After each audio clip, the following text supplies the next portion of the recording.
അപ്പോൾ ഇപ്പോഴത്തെ കുട്ടികൾ മിക്കതും സീറോ എന്നാണ് തുടങ്ങുന്നത്. മിക്കവർക്കും കുടുംബത്തിൻ്റെ ബാധ്യത ഒന്നുമില്ല. ഇപ്പം എൻ്റെ അച്ഛൻ്റെ കാലത്ത് അവർക്ക് കുടുംബത്തിൻ്റെ ബാധ്യത ഉണ്ടായിരുന്നു. ഇവൻ നമ്മൾ കാണുന്ന ഈ നമ്മുടെയൊക്കെ ജനറേഷനിലുള്ള ഒട്ടുമിക്ക ആൾക്കാരും ഈ പറഞ്ഞ സീറോ എന്നല്ലെങ്കിൽ ചില ആൾക്കാർക്ക് ഒരു നെഗറ്റീവ് ബാലൻസ് എന്ന് വേണമെങ്കിൽ നെഗറ്റീവ് ബാലൻസ് ചിലവർക്കുണ്ട്. പക്ഷെ ചില ആൾക്കാർക്ക് അതില്ല. അത് ഭയങ്കര ഒരു ഭാഗ്യമാണത്. അങ്ങനെ എക്സാക്ട്ലി അതൊരു പ്രിവിലേജ് ആണ് തുടങ്ങുന്നത്. അപ്പോൾ ഇവൻ ചില ആൾക്കാർക്ക് ചിലപ്പോൾ കയ്യിൽ കാശ് എക്സ്ട്രാ ഉണ്ടാവും ഇത് തുടങ്ങുമ്പോൾ. അപ്പോൾ ഇനീഷ്യലി നമുക്ക് ഒരു ഫസ്റ്റ് ക്യാപിറ്റൽ ഉണ്ടാക്കുക എന്നുള്ളതാണ് ഏറ്റവും ഇമ്പോർട്ടൻ്റ് ആയിട്ട്. ഇപ്പം എനിക്ക് തോന്നുന്നു ഫസ്റ്റ് 1 crore എന്നുള്ളൊരു രീതിയിലേക്ക് എത്തിക്കുകയാണെന്നുണ്ടെങ്കിൽ അതിൽ വലിയ ബുദ്ധിയൊന്നും ആലോചിക്കേണ്ട കാര്യമില്ല. ഇപ്പം ചില ആൾക്കാരൊക്കെ എന്നിട്ട് എന്നോട് സ്റ്റോക്ക് മാർക്കറ്റിൽ ട്രേഡ് ചെയ്യാനും കാര്യങ്ങളൊക്കെ പറയും. ഇതൊന്നും നോക്കേണ്ട കാര്യമില്ല. കൃത്യമായിട്ട് വേണമെന്നുണ്ടെങ്കിൽ ബാങ്കിൽ പൈസ കൊണ്ടുപോയിട്ട് ഇൻവെസ്റ്റ് ചെയ്തുകൊണ്ടിരിക്കുക, കൂടുതൽ PF FD ഇതിലൊക്കെ ചെയ്യുക. അതോടൊപ്പം തന്നെ മ്യൂച്വൽ ഫണ്ടിൻ്റെ സഹായം കൂട്ടെടുക്കാൻ നോക്കുക. അത് SIP റൂട്ടിലൊക്കെ കൃത്യമായിട്ട് ഇൻവെസ്റ്റ് ചെയ്യുക. എന്നിട്ട് നമ്മുടെ ഇൻകം എത്രയുണ്ട് നോക്കുക. അതിൽ എക്സ്പെൻസ് മാക്സിമം കുറച്ചിട്ട് എന്നാൽ നമ്മുടെ ലൈഫ് സ്റ്റൈലിനെ ബുദ്ധിമുട്ടില്ലാത്ത രീതിയിൽ എത്തിച്ചിട്ട് ആ പൈസ ഓട്ടോമാറ്റിക്കലി ബാങ്കിൽ നിന്ന് ഡെബിറ്റ് ചെയ്തിട്ട് നമ്മുടെ ഒരു ബക്കറ്റ് ഓഫ് പൈസയിലേക്ക് പോകണം. അത് 1 കോടി എത്തിക്കാൻ നോക്കുക. ആ 1 കോടി എത്രയും പെട്ടെന്ന് എത്തിക്കണം. ഇപ്പോൾ ചിലപ്പോൾ ഇന്ന് ചിലപ്പോൾ ഒരാൾ തുടങ്ങണത്, ഇപ്പോൾ ഈ വീഡിയോ കണ്ടിരിക്കുന്ന ഒരാൾ തുടങ്ങണ ഇത്രേ ഉള്ളൂ റൂള്. നിങ്ങളുടെ എത്രയാണോ ശമ്പളം അതിൻ്റെ മിനിമം 10% അല്ലെങ്കിൽ 20% ഇതിനു വേണ്ടി മാറ്റി വയ്ക്കുക. എന്ന് വെച്ചാൽ 20% ഇല്ലാന്ന് നിങ്ങളുടെ വിചാരിക്കും ഇനി തൊട്ട്. എന്നിട്ട് എല്ലാ വർഷവും നിങ്ങൾ വൃത്തിയായിട്ട് പണിയെടുക്കുക. നിങ്ങളുടെ പ്രൊഡക്ടിവിറ്റി കൂട്ട്. നിങ്ങൾക്കൊരു 15% സാലറി ഹൈക്ക് തരാനായിട്ട് നിങ്ങളുടെ എംപ്ലോയർക്ക് തോന്നിയിരിക്കണം. അല്ലെങ്കിൽ നിങ്ങളൊരു ബിസിനസ്സുകാരനാണെങ്കിൽ നിങ്ങളുടെ ബിസിനസ് അറ്റ്ലീസ്റ്റ് ലാഭം 15% കൂടി എടുക്കാവുന്ന ഒരു സിറ്റുവേഷനിലെത്തിക്കുക.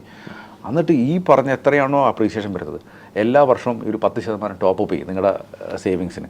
അത് ഈ പറഞ്ഞ SIPയിലേക്ക് എടുക്കും. ഇപ്പോൾ നിങ്ങൾക്കൊരു 1 ലക്ഷം രൂപ ശമ്പളം കിട്ടുന്ന ആളാണെന്നുണ്ടെങ്കിൽ മിനിമം 20,000 രൂപ നിങ്ങൾ സേവ് ചെയ്യാൻ തുടങ്ങി. അല്ലെങ്കിൽ 50,000 രൂപ കിട്ടുന്ന ആളാണെന്നുണ്ടെങ്കിൽ ഒരു 10,000 രൂപ നിങ്ങൾ ഇങ്ങനെ ഇൻവെസ്റ്റ് ചെയ്യാൻ തുടങ്ങി. എല്ലാ മാസവും നിങ്ങൾ ഈ പറഞ്ഞ 10% വെച്ച് കൂട്ട്. ഹാർഡ്ലി 10 വർഷത്തിനുള്ള 15 വർഷത്തിനുള്ളിൽ നിങ്ങൾ കോടീശ്വരനാ.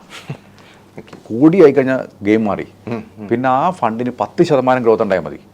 എല്ലാ വർഷവും 10 ലക്ഷം നിങ്ങളുടെ കയ്യിലേക്കാണ് വെറുതെ. അതാണ് പണം നിങ്ങൾക്ക് വേണ്ടി വർക്ക് ചെയ്യണത്. അല്ലാണ്ട് നിങ്ങളുടെ അടുത്തുള്ള പണം 1 ലക്ഷം രൂപയാണെങ്കിൽ ആ പണം വർക്ക് ചെയ്താൽ എത്ര വർക്ക് ചെയ്യാൻ പറ്റും, എത്ര പറ്റും. അപ്പോൾ ചില ആൾക്കാരൊക്കെ ഉണ്ട് എൻ്റെ അടുത്ത് വന്നിട്ട് പറഞ്ഞൊരു കാര്യമുണ്ട്. ഞാൻ 1 ലക്ഷം രൂപ ഇൻവെസ്റ്റ് ചെയ്യാന്ന് പറഞ്ഞിട്ട് ചിലപ്പോൾ ഇയാൾ ചിലപ്പോൾ ഒരു കോടീശ്വരനായിരിക്കും. ഒരു കോടീശ്വരനായ ഒരാൾ 1 കോടി വെറുതെ ഇരിക്കണം. എന്നിട്ട് 1 ലക്ഷം രൂപ മാർക്കറ്റിലിട്ടിട്ട് ചെയ്തിട്ട് ആ പൈസ ഡബിളായി. വല്ല കാര്യമുണ്ട്? 1 ലക്ഷം രൂപ ഡബിളായി കഴിഞ്ഞാൽ 2 ലക്ഷം. ഇങ്ങനെ എടുത്തിരിക്കുന്നത് 1 കോടിയാണ്. നെറ്റ് വർത്ത് വല്ല വ്യത്യാസമുണ്ട്.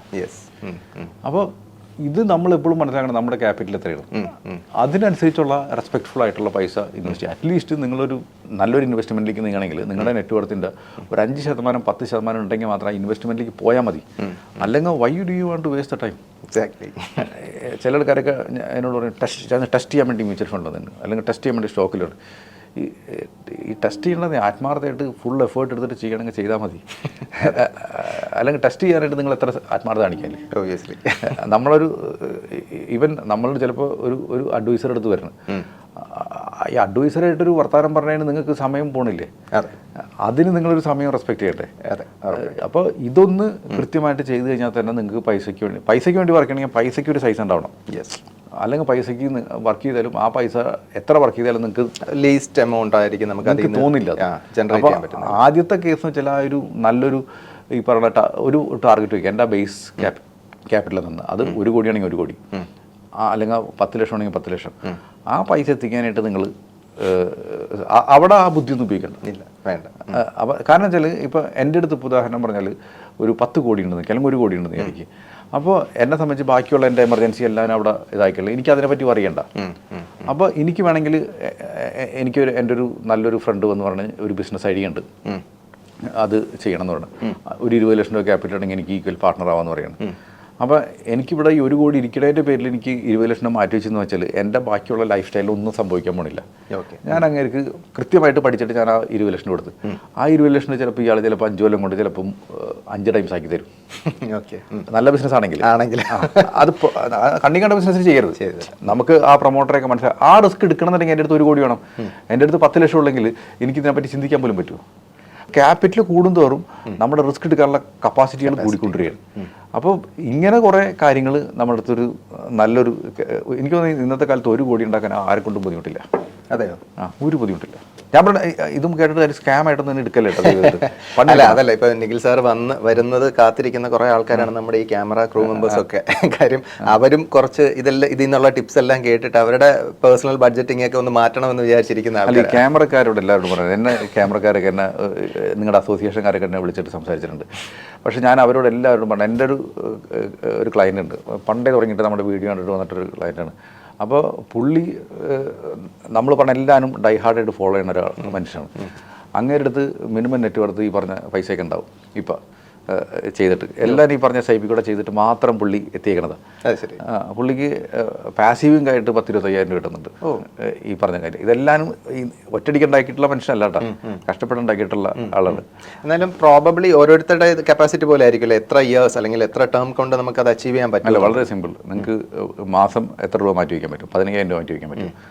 ഈ സാധനം എല്ലാ മാസവും എല്ലാ വർഷവും നിങ്ങൾക്ക് അതിലൊരു 10% റേസ് ചെയ്യാൻ പറ്റും. ഈ പറഞ്ഞ 1 കോടി തൊട്ട് 15 കൊല്ലത്തിനുണ്ടാവും. അത്രേ ഉള്ളൂ ചെയ്യണമെങ്കിൽ. കൺസിസ്റ്റൻ്റ് ആയിട്ട് പ്രോസസ്സ് ചെയ്യണം. കൺസിസ്റ്റൻ്റ് ആയിട്ട്.